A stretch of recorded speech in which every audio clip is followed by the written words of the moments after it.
Yeah, I teach in my Crypto and DeFi Academy. I've been teaching for 3 years. And so I take people that maybe have never touched a Bitcoin before, and I try to walk them through all the basics, from hot wallets to cold wallets. They use Uniswap, they'll use Aave, and I just try to get them through the basics. And one thing, Toby, I realize is that most people, they don't have a relationship with their own money. They were never taught about money in schools. And again, I'm not a conspiracy theorist. I leave that to my guests, but that's a little weird.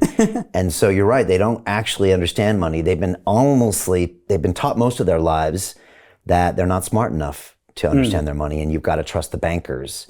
And we know how that ends up. And so, like you said, if people actually get in and get stuck in Bitcoin or whatever, you can take a couple cuts and play with those sharp knives. But more importantly, you learn about money really quickly. And what is it? And you're like, okay, I get it. I can lend it, I can swap it, I can move it. It's actually mine. I can actually touch it and taste it.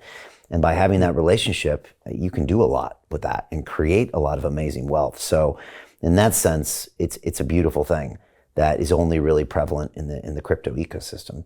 And then the last really interesting part is this whole concept of like digital property ownership. And with what comes with that is freedoms. And I'm a huge fan of Yatsu, of Animoca Brands, and every time he sits down with me, he keeps stressing digital property rights. If you don't own your digital property, whether that's your identity or your browsing data or your collectibles or anything, ultimately you don't have any freedom.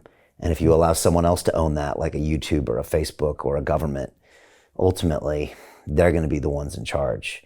And I guess, so my final question to you might be, how do you feel about this freedom aspect of crypto and the Bitcoin system as well? I mean, people are able to put things on there to fight back against censorship, to, again, own assets that can't be taken away from them, that can't be debased through money printing. I mean, that's a huge component for me of this system of the narrative. And you feel it in the crypto people. Crypto people don't like being told what to do. They're suspicious of any institutions. They're suspicious of central institutions. How important is that for you? Incredibly important, right? Like I think I think one of the great things about crypto and Bitcoin as a kind of countercultural movement, it's a very it's very empowering and actually pretty scary, right? Because I lived through a time where a lot of my friends were doing tokens in 2017 and always very wary of it. And the way government reacted to technologists doing something pretty cool for themselves and clearly very innovative was to sort of almost go, you should not do this, and to try and put some people who are building database companies in jail. That was the level of how bad things got in 2017 and 2018. So I think that just strengthened the resolve of people that many of the smartest people we know are working in crypto and blockchain and building cool stuff. And then you suddenly see how government bodies respond to that. And you sit there going that's not representing people or looking after them. So I think I think crypto and blockchain as a movement, and it starts with the Satoshi white paper, right? Almost there's a very strong DNA in that document that you could almost compare to Martin Luther nailing on a church door kind of thing. I think it's a very powerful document that kind of goes, look, here are some things that are wrong with money. Here's some things that are wrong with banking. Here are some things that are wrong with government. And I'm not a total anarchist. I'm a big believer in we're here in London Real, which with the British flag behind us, right?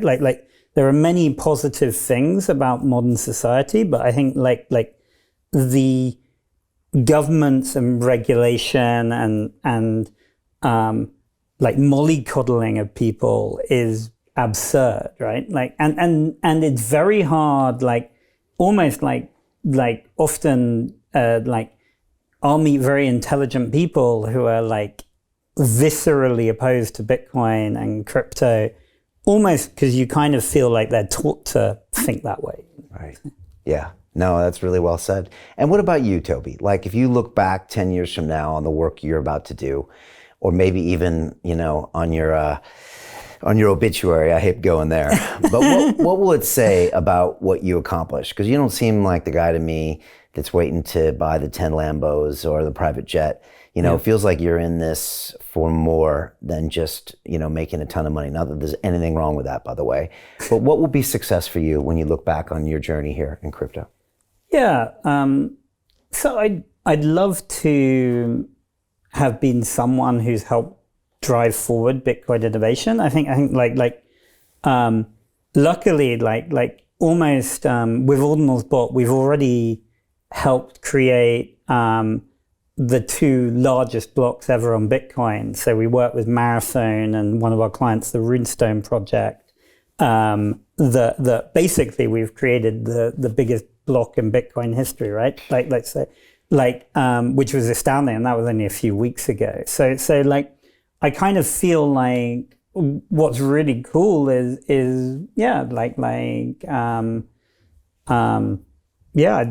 I'd love to be thought of as someone who's helped drive forward the future of ordinals, the future of Bitcoin, the future of tech innovation. I don't know how there's a pithy way of saying that, but I just hope that myself and my colleagues are regarded as people who have driven forward Bitcoin innovation. Yeah, well, it looks like you are. We're super excited to be partnered up with you at OrdinalsBot. I still remember you pitching our group a couple months ago, and it was just like a yes, yes, yes from everyone there. You guys have an amazing team, incredible product market fit, great advisors like Domo, big vision of the future. And if anybody's going to come out with a great BRC20 utility token, it's you guys. Trio's coming up soon. How can people learn more about the company, the upcoming token, all that good stuff? Yeah, so ordinalsbot.com, you can play around with the front end, and there's also our API docs for if anyone's ever wanting to really experiment with it at scale. But anyone can come on and drag and drop something or type in a keyword and feel what it feels like to do something natively on Bitcoin. Then we've had a lot of articles about us. I'm hoping this video will be really helpful for people understanding OrdinalsBot and Trio. Our white paper is coming very soon, so that will be on our webpage, ordinalsbot.com.